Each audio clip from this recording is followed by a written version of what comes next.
local forecast starts now with Chief Meteorologist Eric Finkenbinder. So close. So the record 76 degrees set back in 2015, 75 today. And for anyone that was outside, this morning it felt warmer before the winds arrived.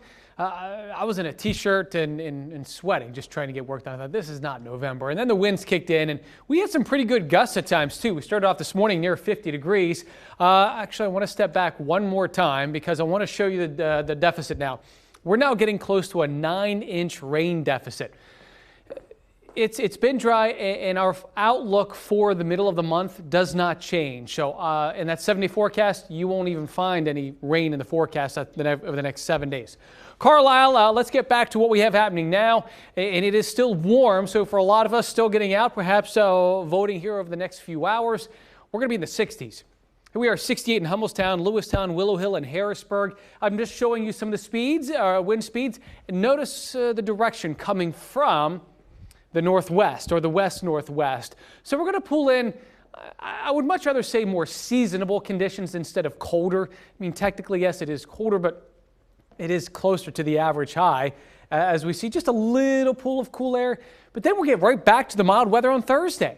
So there's fronts that are moving through and you're thinking, okay, there should be some rain involved. Not really. So you're going to just kind of see this little cool air mass, so this belly just kind of drop a little bit for tomorrow.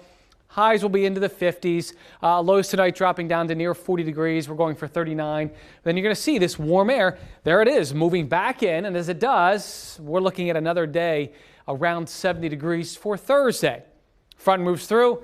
Then we're back to temperatures dropping down to more seasonable conditions. Nights into the 30s and 40s. Daytime highs into the 50s. It does get colder into the weekend as we see this bubble of high pressure to set in.